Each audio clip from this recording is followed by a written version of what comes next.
إلا الله وحده لا شريك له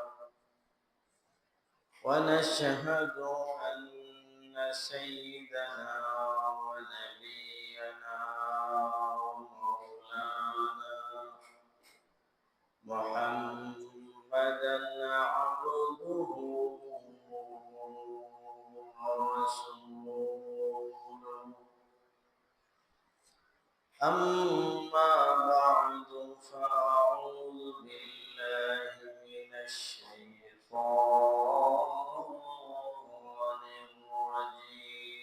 الرجيم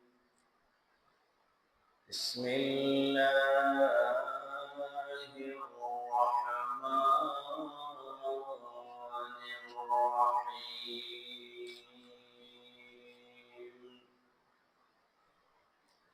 ومن الناس من يشتري لهو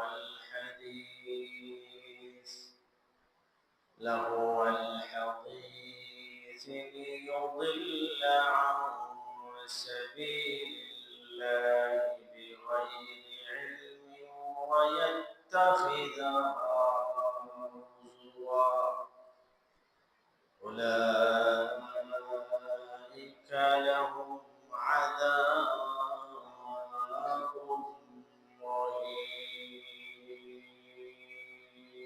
مهين. وعن أبي أمامة رضي الله تعالى عنه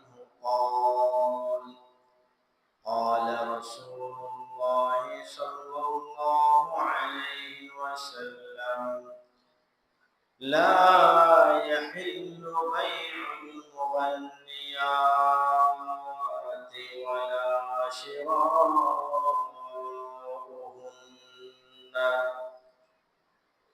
ولا التجارة فيهن ولا أثمانهن وفيهن نزلت هذه الآية ومن الناس من يشتري لهو الحديث وقال الله عز وجل في شان حبيبه مخبرا وآمرا إن الله وملائكته يصلون على النبي يا أيها الذين آمنوا صلوا عليه وسلموا تسليما صلى الله على سيدنا ومولانا محمد وعلى آله وصحبه وسلم صلى الله على سيدنا ومولانا محمد وعلى آله وصحبه وسلم أستغفر الله إن الله غفور رحيم أستغفر الله ربي من كل ذنب وأتوب إليه ولا حول ولا قوة إلا بالله العلي العظيم سبحان الله وبحمده سبحان الله العظيم لا إله إلا الله لا إله إلا الله لا إله إلا illallah Muhammadur Rasulullah. Subhanaka la ilma lana illa ma 'allamtana innaka antal alimul hakim. Rabbi shrah li sadri wa yassir li amri wahlul 'uqdatam min lisani yafqahu qawli. Alhamdulillah. মহান রব্বুল আলামিনের অসংখ্য গণিত শুকরিয়া। মহান রব্বুল আলামিনের অসংখ্য গণিত শুকরিয়া। মহান রব্বুল আলামিন আমাদেরকে আজ জুমার দিন দুনিয়ার বিভিন্ন ঝামেলা থেকে ফারিগ করে মসজিদে আসার তৌফিক দান করেছেন। তাই আমরা মহান রব্বুল আলামিনের দরবারে শুকরিয়া আদায় করি। আলহামদুলিল্লাহ। মুহতারাম হাজিরিন, মানব জীবনের প্রতিটা মুহূর্ত বড়ই গুরুত্বপূর্ণ। প্রতিটা সেকেন্ড, প্রতিটা মিনিট, প্রতিটা ঘন্টা খুবই গুরুত্বপূর্ণ। আর এই প্রতিটা সেকেন্ড, মিনিট, এই ক্ষুদ্র ক্ষুদ্র সময়ে মিলেই মানুষের জীবন। এত এই হায়াত চলে যাওয়ার আগে, এই হায়াত চলাইবার আগে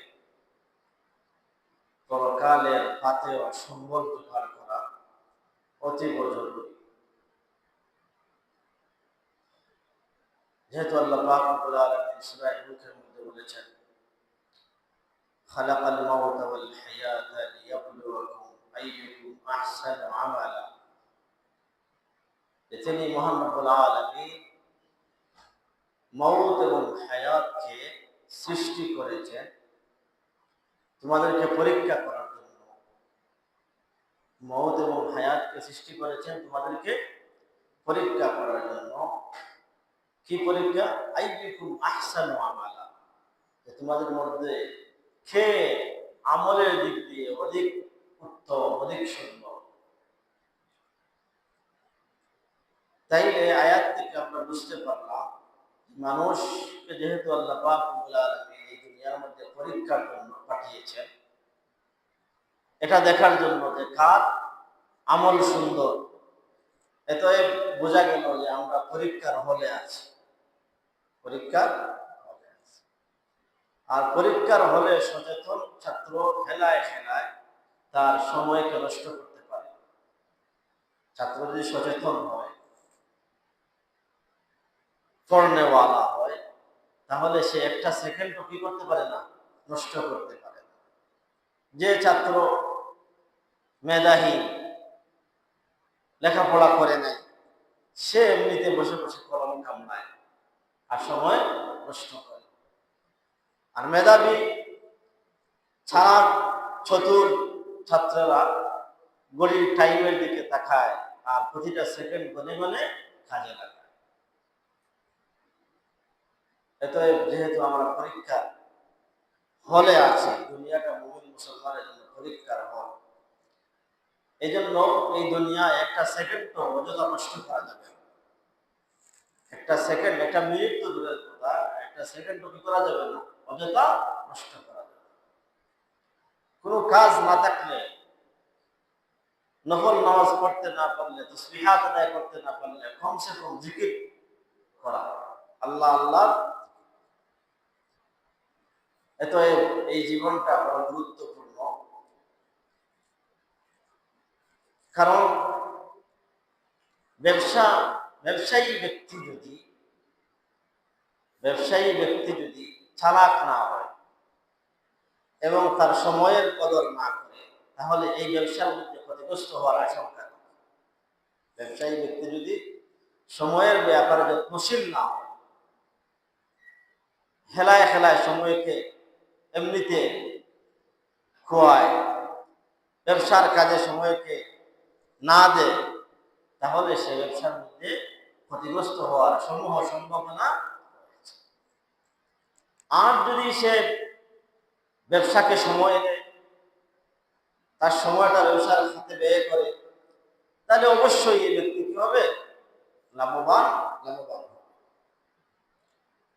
এজন্য মারিফুল কোরআনের লেখক মুফতি শফি সাহেব রাহিমাহুল্লাহ তাআলা বলেন যে এক বুজুর্গ, এক বরফ বিক্রেতা থেকে সূরা আসরের মর্ম, তাফসীর, ব্যাখ্যা আমরা বুঝে এসেছি যে আল্লাহ যে বলেছেন যে আসরের কসম খেয়ে বলেছেন ওয়াল আসর ইন্নাল ইনসানা লাফি খুসর। আল্লাহ আসরের সময়ের কসম খেয়ে বলেন যে সমস্ত মানুষ ক্ষতিগ্রস্ত, একমাত্র যারা ইল্লাল্লাযীনা আমানু ওয়া আমিলুস সালিহাত, যারা কি করেছে তার সময়কে ঈমান এনে নেক কাজে ব্যয় করেছে, এরা শুধু কি নয় ক্ষতিগ্রস্ত, ঈমান এনেছে ঠিক, কিন্তু সময়কে নেক কাজে ব্যয় করে, খেলায় খেলায় ব্যয় করেছে, অযথা সময় ব্যয় করেছে, তাহলে সে ক্ষতিগ্রস্ত। ওই বুজুর্গের এই কথাটা, সূরা আসরের এই মর্মটা এক বরফ বিক্রেতার কাছ থেকে ওনার কি হয়েছে, ওনার হৃদয়ঙ্গম হয়েছে। যে উনি দেখলেন বরফ বিক্রেতা কি করে, যে সে যখন অন্য মনস্ক হয়ে যায় তখন তার বরফ গলে যায়। এজন্য বরফ বিক্রেতা কোনো সময় অন্য মনস্ক হয় না, কারণ অন্য মনস্ক হয়ে গেলে তার 1 মিনিটে অনেক বরফ গলে নষ্ট হয়ে যায়।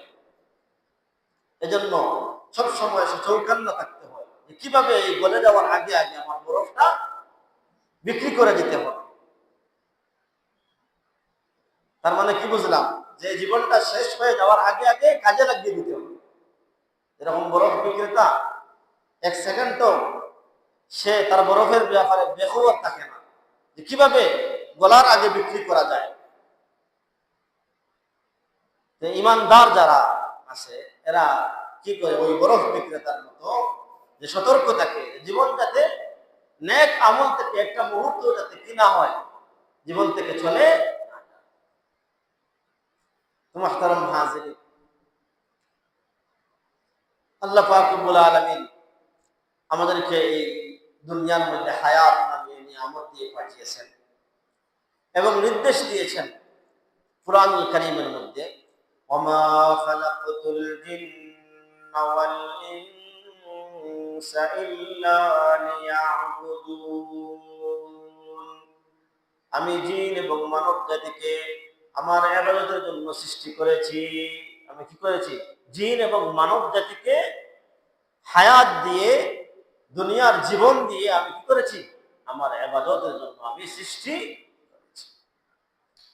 মুহতারাম হাজিরিন, জীবনের এই মূল্যবান সময়, জীবনের এই মূল্যবান সেকেন্ড, জীবনের এই মূল্যবান মিনিট, জীবনের এই মূল্যবান ঘন্টা আমরা কত হেলায় খেলায় এই মহামূল্যবান সময়কে অহেতুক অনর্থক খেলাধুলা বিনোদনের মাধ্যমে নষ্ট করে দিচ্ছে। অহেতুক খেলাধুলা এবং বিনোদনের মাধ্যমে নষ্ট করে দিচ্ছে। বিশেষ করে বর্তমানের যুব সমাজ, এরা এদের বেশি সময়ের বেশি অংশ, যে যুবক বয়সের ব্যাপারে আল্লাহ পাক রব্বুল আলামিন কিয়ামতের দিন প্রশ্ন করবেন, ওয়ান শাবাবি ফীমা আবলা, যে তোমার যৌবনকাল, হে যুবক এবং যুবতী, তোমার যৌবনকাল তুমি কোথায় পেয়ে?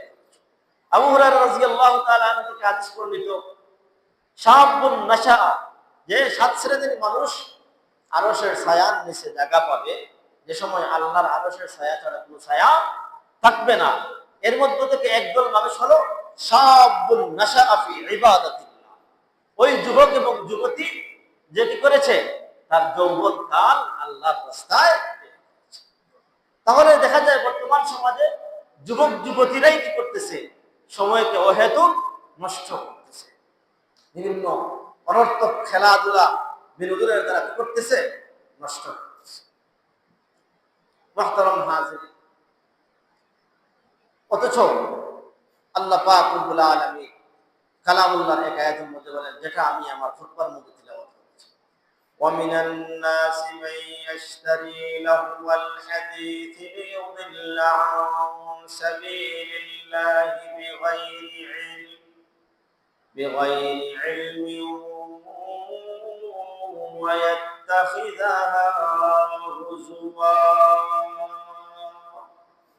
ومن الناس মানুষের মধ্য থেকে এমন কিছু মানুষ আছে মানুষের মধ্য থেকে এমন কিছু মানুষ আছে মাই ইয়াশতারি লাহওয়াল হাদিস যারা অহেতুক লাহওয়াল হাদিসের অনেক ব্যাখ্যা লাহওয়াল হাদিসের অনেক ব্যাখ্যা করেছেন মুফাসসিরিনে কেরাম। লাহওয়াল হাদিসের এক ব্যাখ্যা হলো আব্দুল্লাহ ইবনে মাসউদ রাদিয়াল্লাহু তাআলা আনহু, আব্দুল্লাহ ইবনে আব্বাস রাদিয়াল্লাহু তাআলা আনহু, মুজাহিদ, এদের মতে হলো লাহওয়াল হাদিসের দ্বারা উদ্দেশ্য হলো গান, আল গিনা, অর্থাৎ গান। ওমিনান নাসি মান ইয়াশতারি লাহওয়াল হাদিস, যারা কি করে গান শুনে, গানের বিভিন্ন জিনিসপত্র ক্রয় করে। গান শুনতে হলে কি করতে হয়? বিভিন্ন জিনিসপত্র ক্রয় করতে হয়। যারা গান শুনে গানের বিভিন্ন জিনিসপত্র কি করে? ক্রয় করে। মান ইয়াশতারি লাহওয়াল হাদিস লিয়ুদিল্লা আন সাবিলিল্লাহ। কি জন্য? গান শুনে এবং গানের বিভিন্ন জিনিসপত্র ক্রয় করে লিয়ুদিল্লা আন সাবিলিল্লাহ, যাতে সে নিজেও আল্লাহর রাস্তা থেকে বিচ্যুত হয়, আল্লাহর রাস্তা থেকে সরে যায় এবং আরো অনেক মানুষকে যেন কি করতে পারে? আল্লাহর রাস্তা থেকে বিচ্যুত করতে পারে। সে নিজেও গুমরাহ হয় এবং আরো অনেক মানুষকে কি করে? আল্লাহর রাস্তা থেকে কি করে? বিচ্যুত করে, গুমরাহ করে, বিপদগামী করে। দেখেন না, গানের আসর বসে বিভিন্ন ভাবে গানের মজলিস বসানো হয়, তাহলে যে বসাইলো সেও গুমরাহ, সত্য রাস্তা থেকে বিচ্যুত, দিন থেকে সে বিচ্যুত এবং আরো অনেক মানুষকে সে কি করলো? দিন থেকে বিচ্যুত। ইউদিল্লা আন সাবিলিল্লাহি বিগাইরি ইলম ওয়া ইয়াত্তাখিযাহা হুজুয়া, সে অজ্ঞতাবশত সে নিজেও দিন থেকে বিচ্যুত হয়ে যায় এবং অনেক মানুষকেও সে কি করে? দিন ধর্ম থেকে বিচ্যুত করে। ইউদিল্লা আন সাবিলিল্লাহ ওয়া ইয়াত্তাখিযাহা হুজুয়া, এবং এরা গানের আসর এজন্য বসায়, গান এজন্য গায়, গান এজন্য শুনে যাতে ইমানদারদেরকে, মুমিন মুসলমানদেরকে কোরআন থেকে সরাইতে পারে, কোরআনকে ঠাট্টার বস্তু বানানোর জন্য, দ্বীনকে ঠাট্টার বস্তু বানানোর জন্য, শরীয়তকে ঠাট্টার বস্তু বানানোর জন্য। ওয়ায়াত্তাখিযাহা হুজুয়া, এরা এই জন্য এটা করে যাতে কি করতে পারে? কোরআনকে ঠাট্টার বস্তু বানাইতে পারে, দ্বীনকে ঠাট্টার বস্তু বানাইতে পারে, শরীয়তকে উপহাসের বস্তু। আল্লাহ বলেন উলাইকা লাহুম আযাবুন মুহিন, উলাইকা লাহুম আযাবুন, এদের জন্য রয়েছে লাঞ্ছনাকর শাস্তি। কি রয়েছে? লাঞ্ছনাকর শাস্তি। লাঞ্ছনাকর শাস্তি বলতে সংক্ষিপ্তভাবে আমরা বুঝি দুজখের আযাব। দুজখের আযাবের মধ্যে কি আছে? লাঞ্ছনা আছে, লাঞ্ছনা আছে। উলাইকা লাহুম আযাবুন মুহিন, কোন মানুষকে শাস্তি দেওয়াটাই লাঞ্ছনা। আপনাকে যদি সমাজে কোনো অপরাধের কারণে শাস্তি দেওয়া হয়, তাহলে এটা লাঞ্ছনা না? তো স্মরণ লাঞ্ছনা যে আমাকে অমুক অপরাধের কারণে কি দেওয়া হইল? শাস্তি দেওয়া হইল। এজন্য দুনিয়া শাস্তি যদি লাঞ্ছনা হইতে পারে একজন মানুষের জন্য, তাহলে আখিরাতের শাস্তি আযাব কোটি কোটি গুণ বেশি কি হবে? লাঞ্ছনাকর। উলাইকা লাহুম আযাবুন। এইভাবে লাহওয়াল হাদিসের মধ্যে যত প্রকারের গান আছে, যত প্রকারের কি আছে? গানের বিভিন্ন প্রকার আছে। গানের কি আছে? বিভিন্ন প্রকার আছে। কিছু মারিফতি গানও আছে। মারিফতি গান আছে না, যেগুলা বন্ডামি গান, এগুলাও হারাম। এগুলো লাহওয়াল হাদিসের অন্তর্ভুক্ত। যদিও মারিফতি বলে, আসলে এগুলা কি বন্ডামি গান। কিছু বন্ডামি গান আছে না, আপনারা তো অনেকে ওয়াজের মধ্যে শুনেন বন্ডামি গান, এগুলোও লাহওয়াল হাদিসের অন্তর্ভুক্ত। বিভিন্ন কিচ্ছা কাহিনী, অহেতুক মিথ্যা কিচ্ছা কাহিনী, এগুলোও লাহওয়াল হাদিসের অন্তর্ভুক্ত। মিশা বানাই বানাইয়া, মিথ্যা বানাই বানাইয়া কথা কিচ্ছা কাহিনী বর্ণনা করলো, এটা লাহওয়াল হাদিসের অন্তর্ভুক্ত। এটার কারণেও কে দেওয়া হবে? শাস্তি দেওয়া হবে। বিভিন্ন পুঁথি পাঠ, এগুলাও কিসের অন্তর্ভুক্ত? লাহওয়াল হাদিসের অন্তর্ভুক্ত। হ্যাঁ, একমাত্র যদি হাম নাত হয়, ইসলামী সঙ্গীত হয়, এগুলা কোনো বালিক পুরুষ যদি গায়, তাহলে এটা শোনা কি আছে? জায়েজ আছে। কারণ এর দ্বারা আল্লাহ পাক রব্বুল আলামিনের স্মরণ হয়, রাসূলের গুণাবলী, জীবন চরিত, এগুলা নাতের মাধ্যমে, নাশিদের মাধ্যমে মানুষের সামনে তুলে ধরা হয়। ইসলামের বিভিন্ন সৌন্দর্যতাকে কি ধরা হয়? তুলে ধরা হয়। এই জন্য ইসলামী নাশিদ যেগুলো আছে, ইসলামী কবিতা যেগুলো আছে, এগুলা কি আছে? জায়েজ আছে। ومن الناس من يشتري لهو الحديث ليضل عن سبيل الله بغير علم ويتخذها هزوا أولئك لهم عذاب مهين। এবং লাহওয়াল হাদিসের মধ্যে ডোল, তবলা, মাজামির যেগুলো আছে, মাজামির, এগুলাকে কি বলা হয়? মাজামির বলা। ডোল, তবলা, বাঁশির সুর, এগুলা কি? এগুলাও লাহওয়াল হাদিসের অন্তর্ভুক্ত। এগুলাও হারাম। ঢোল বাজানো, হ্যাঁ, বাঁশির সুর বাজানো। বর্তমান গান গাইতে অনেক বাদ্যযন্ত্র ব্যবহার করা হয়, এগুলাও লাহওয়াল হাদিসের কি? অন্তর্ভুক্ত। মুহতারাম হাজিরিন, এবং যত মালাহি আছে লাহওয়াল হাদিস, মালাহি বলতে হলো খেল তামাশা, খেলাধুলা, এগুলাও কিসের অন্তর্ভুক্ত? লাহওয়াল হাদিসের। মালাহি, লাহউন, লাহউন শব্দের অর্থ হলো অনর্থক, বেকার, অর্থাৎ যেগুলোর মধ্যে দুনিয়াবি কোনো ফায়দা থাকে না, এটাও লাহউন, অনর্থক। আবার দুনিয়াবি অনেক ক্ষেত্রে ফায়দা আছে, কিন্তু দুনিয়াবি ফায়দা থাকলে আখিরাত ক্ষতিগ্রস্ত হয়, এটাও অনর্থক। ওয়াল্লাযীনা হুম আনিল লাগবি মুরিদুন।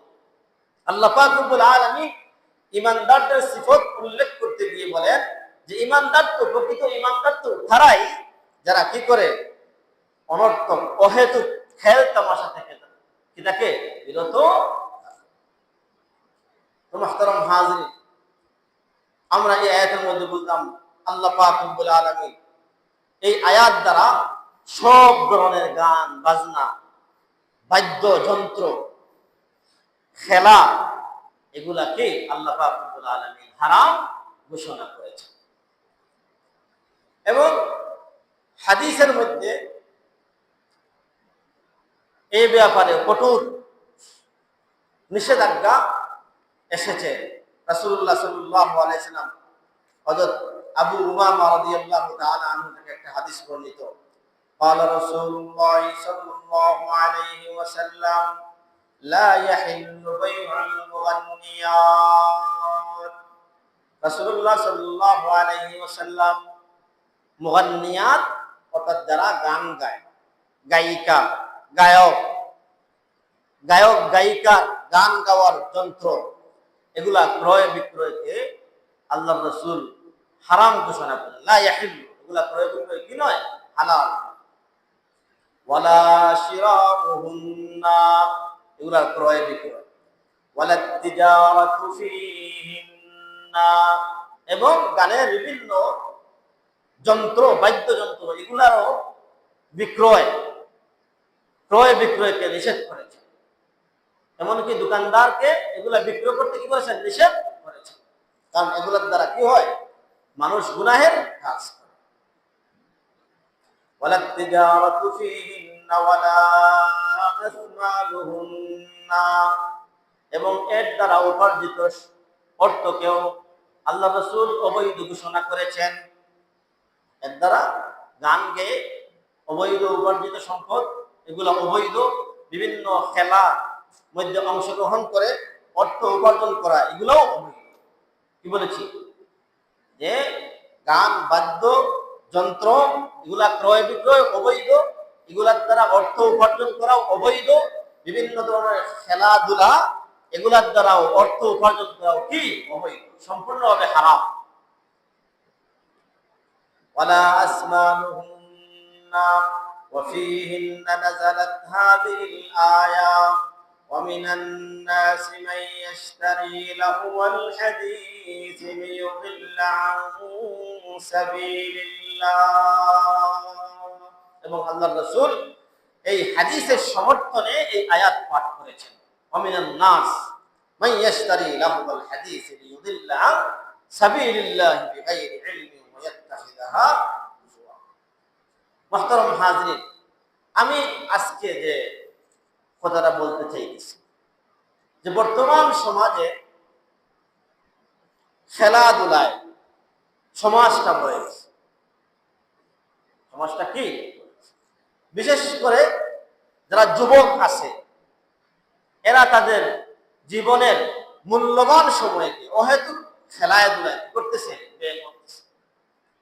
যদিও এরা মনে করছে যে এই খেলাধুলা আমাদের জন্য তো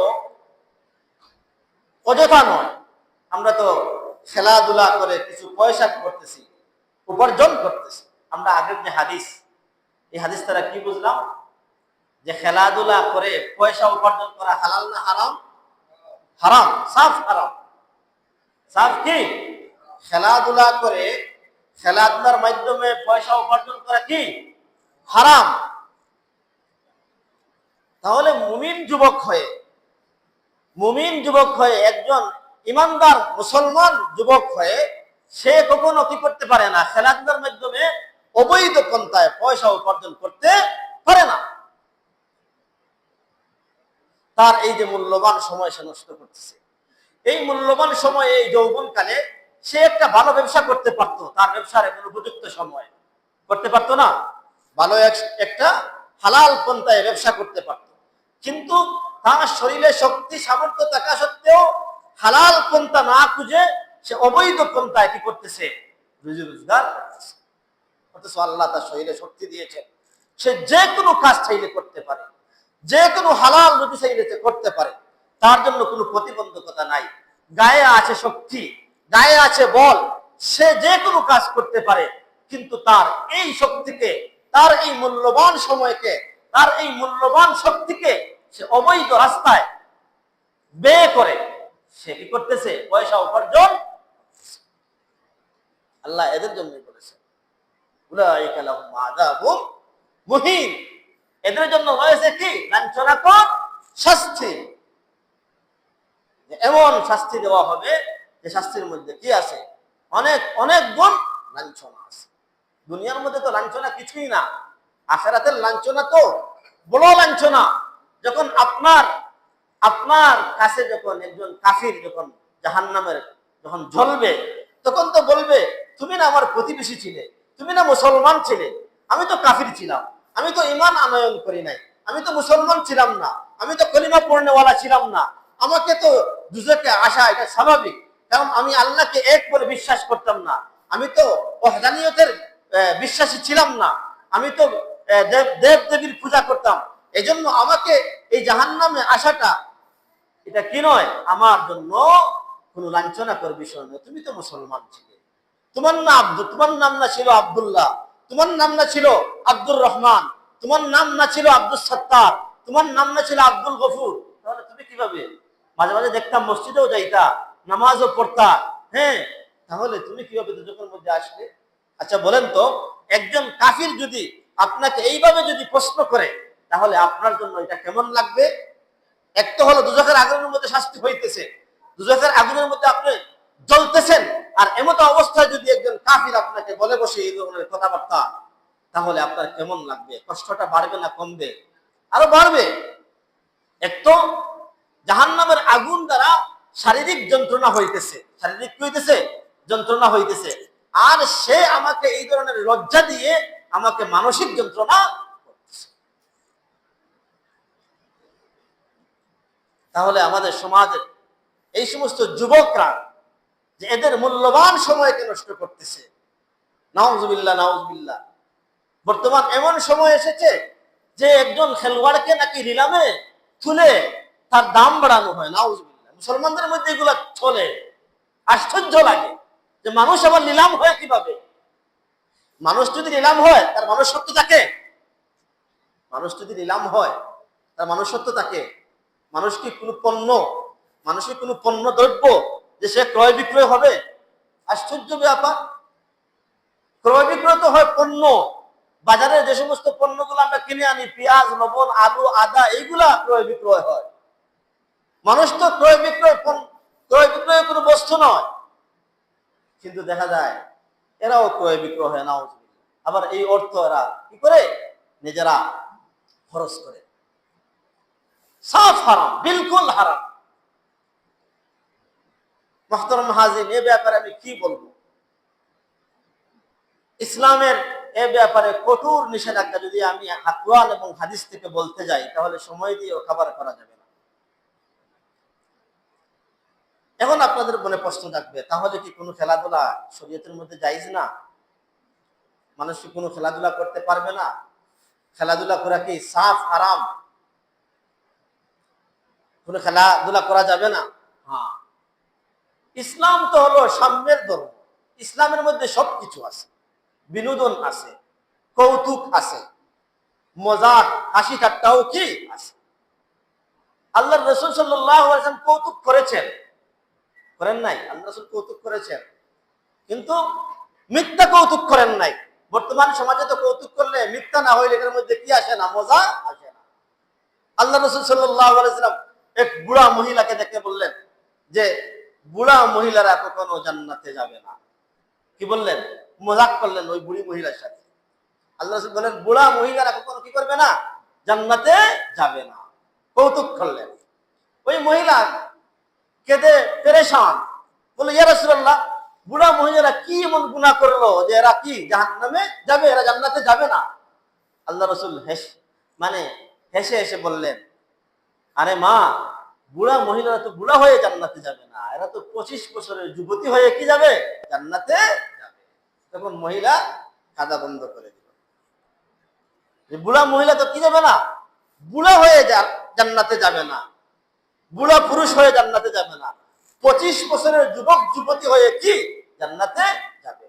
আল্লাহ রাসূল মজা করলেন ওই মহিলার সাথে। এক সাহাবী রাসূলুল্লাহ সাল্লাল্লাহু আলাইহি ওয়াসাল্লামের কাছে এসেছেন, এসে বললেন ইয়া রাসূলুল্লাহ, আমি যুদ্ধে যাব, আমাকে একটা গুড়া দেন। আল্লাহ রাসূল সাল্লাল্লাহু আলাইহি ওয়াসাল্লাম মজা করে বললেন, তোমাকে একটা গুড়ার বাচ্চা দিব। তোমাকে কি দিব? একটা গুড়ার বাচ্চা দিব। ওই ব্যক্তি মনক্ষুণ্ণ হয়ে বলল, ইয়া রাসূলুল্লাহ, গুড়ার বাচ্চার উপরে তো আমি সওয়ার হইতে পারবো না, এটা তো গুড়ার বাচ্চা। আপনাকে আমি বললাম আমাকে একটা হৃষ্টপুষ্ট মোটা তাজা সওয়ার হওয়া যায় এরকম একটা গুড়া দিবেন, আপনি আমাকে বলতেছেন একটা গুড়ার বাচ্চা দিবেন, এটা কেমন কথা? আরে গুড়া তো আরেক গুড়ার বাচ্চাই হয়, বাচ্চা ছাড়া কি আর গুড়া হয়? একটা গুড়া যখন বড় হয় এটা তো আরেক গুড়ার বাচ্চা, এজন্য তোমাকে বললাম ওই গুড়ার বাচ্চা দিব, এটা তো গুড়ারই বাচ্চা। রাসূলুল্লাহ সাল্লাল্লাহু আলাইহি ওয়াসাল্লাম এইভাবে মজাক করেছেন, কৌতুক করেছেন। এগুলো কি মিথ্যা ছিল না সত্য ছিল? সত্য ছিল। আল্লাহ রাসূল এক সাহাবীকে মজাক করে ডাক দিয়েছেন, এই দুই কানওয়ালা সাহাবী এদিকে আসো। সাহাবায়ে কেরামরা বললেন, এটা আবার কেমন কথা? দুই কান তো সবারই আছে। দুই কান তো কি সবারই আছে। আল্লাহ রাসূল বলেন, না, ওনার সাথে একটু মজা করলাম, দুই কান তো সবারই আছে, এজন্য বললাম দুই কানওয়ালা এদিকে আসো। এজন্য ইসলামের মধ্যে কৌতুক আছে, কিন্তু সত্য হতে হবে। আল্লাহ রাসূলের জন্য এই তিনটা মজার ব্যাপারের কথা বললাম, তার মধ্যে কোনো মিথ্যা আছে? কোনো মিথ্যা নাই। ঠিক তেমনি ভাবে ইসলামও খেলাধুলাকে একবারে হারাম করে দেয় নাই, একবারে নিষেধ করে দেয় নাই, কিন্তু শর্ত সাপেক্ষে। কি শর্ত সাপেক্ষে? এক নম্বর হলো, আমি এমন খেলা খেলবো যে খেলার মধ্যে আমার শরীরের কি হয়? ফায়দা হয়। আমার শরীরে কি হয়? আপনারা বলবেন হুজুর, এই যে ফুটবল খেলা হয়, ক্রিকেট খেলা হয়, আরো যত খেলা আছে, এগুলোর মধ্যে শারীরিক তো ফায়দা আছে, তাহলে তো এই শর্ত পাওয়া গেল। এই শর্ত কি?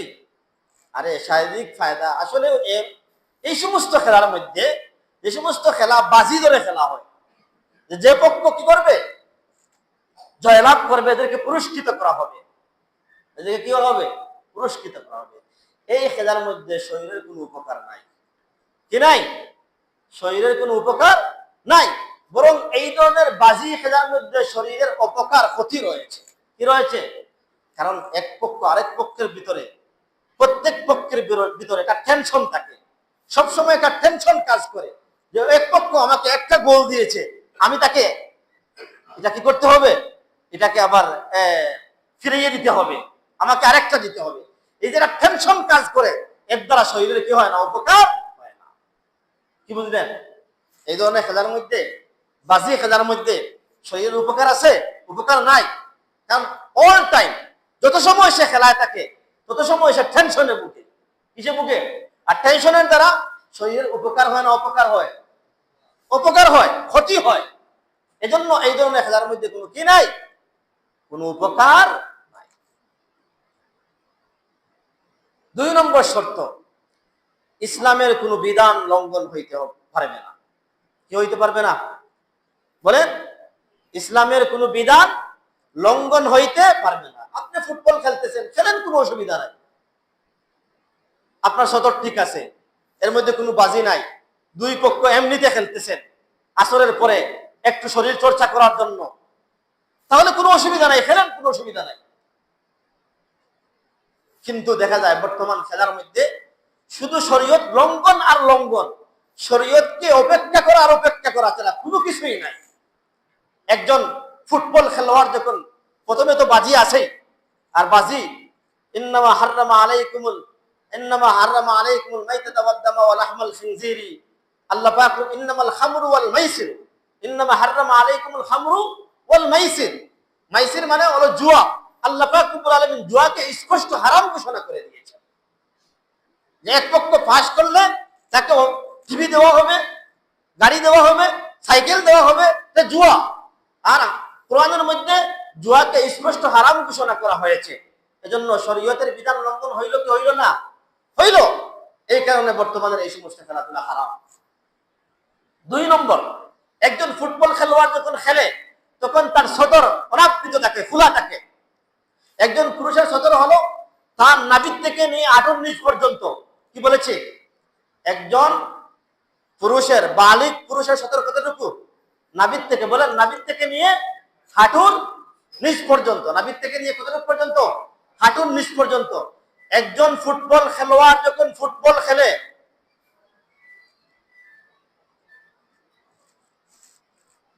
তখন কি তার সতর ঠিক থাকে? সতর ঠিক থাকে? বলেন না। একজন ফুটবল খেলোয়াড় যখন ফুটবল খেলে সতর ঠিক থাকে? তার সতর ঠিক থাকে না। তার হাঁটুর উপর পর্যন্ত একটা পেন পরিধান করে, যাতে এতে তার হাঁটুর উপর পর্যন্ত কি দেখা যায়। এটা তো সে নিজে হারাম কাজ করলো। আল্লাহর রাসূল সাল্লাল্লাহু আলাইহি সাল্লাম হাদিসের মধ্যে স্পষ্ট ঘোষণা দিয়েছেন যে একজন বালিগ পুরুষ আরেকজন পুরুষের সতরের দিকে কোনো অবস্থায় তাকাইতে পারবে না যতটুকু পর্যন্ত তার ডেকে রাখা ফরজ। কতটুকু পর্যন্ত? বলেন না। নাভি থেকে নিয়ে হাঁটুর নিচ পর্যন্ত যতটুকু ডেকে রাখা ফরজ, ততটুকুর মধ্যে যদি চায় তাইলে তার কি হবে? কবিরা গুনাহ হবে। তাহলে ওই যে ফুটবল খেলোয়াড়, তার যে সতর খোলা রাখলো, সে নিজে কবিরা গুনাহ করলো। কি করলো? বলেন না। কবিরা গুনাহ করলো। তাহলে শরীয়ত লঙ্ঘন করলো না, শরীয়তের আইন মানলো, শরীয়তের আইনকে লঙ্ঘন করলো, লঙ্ঘন করলো। এরপরে যারা এই জায়গায় দর্শক থাকেন, যারা দেখেন, যারা কি করেন, এই সমস্ত সব মানুষ কবিরা গুনার মধ্যে লিপ্ত হয়ে যায় এই একজন খেলোয়াড়ের দিকে কি তাকানোর কারণে। কারণ এই খেলোয়াড়ের সতর খোলা, সতর কি খোলা। আর আমি আগে কি বলেছি, রাসূলুল্লাহ সাল্লাল্লাহু আলাইহি ওয়াসাল্লাম বলেছেন যে একজন পুরুষের যতটুকু পর্যন্ত ডেকে রাখা ফরজ, ওই দিকে আরেকজন পুরুষ বা মহিলা তাকানো হলো কি হারাম, স্পষ্ট কি হারাম। তাহলে সে নিজে কবিরা গুনাহে লিপ্ত, আর বাকি যারা দর্শক রয়েছে এরা কেউ কি এই সমস্ত দর্শকদেরকেও কবিরা গুনাহ করে দিচ্ছে। তাহলে গুনার বাজার, গুনার কি তিন নম্বর, প্রচুর সময় অপচয় হইতেছে। প্রচুর সময় কি অপচয় হইতেছে। আমি প্রথমেই বলেছি যে মানুষের সময় অনেক মূল্যবান, যে প্রতিটা সেকেন্ড অনেক মূল্যবান। এই যে সময় অপচয় হইতেছে অনর্থক, একবারে অন্যায়ভাবে অনর্থকভাবে সময় নষ্ট হইতেছে, এটাও শরীয়ত বিরোধী কাজ। এটাও কি শরীয়ত বিরোধী কাজ। 4 নম্বর, যখন খেলোয়াড়টা খেলে, যারা দর্শকরা দেখে, তখন নামাজ কোন দিকে যায় এদের কোনো খেয়াল থাকে না। নামাজ কোন দিকে যায় এদের কোনো কি থাকে না, খেয়াল থাকে না। 5 নম্বর, তারা এইখানে বসে বিভিন্ন ধরনের অশ্লীল অন্যায় উক্তিও পর্যন্ত করে। কোন সময় খেলোয়াড়কে গালি দেয়, যদি ভালো খেলতে না পারে গালি দেয় না, আরে গালি দেয় তো, খেলোয়াড়কে কি দেয়, গালি দেয়, অশ্লীল ভাষায় গালি দেয়। আবার কোন সময় যারা খেলা পরিচালনা করতেছে এদেরকেও গালি দেয়। তাহলে কতটা গুনাহ একত্রিত হলো আপনারা বলেন তো? সময়ের অভাবে বলতে পারতেছি না, আরো অনেকগুলো আছে। যে এরকম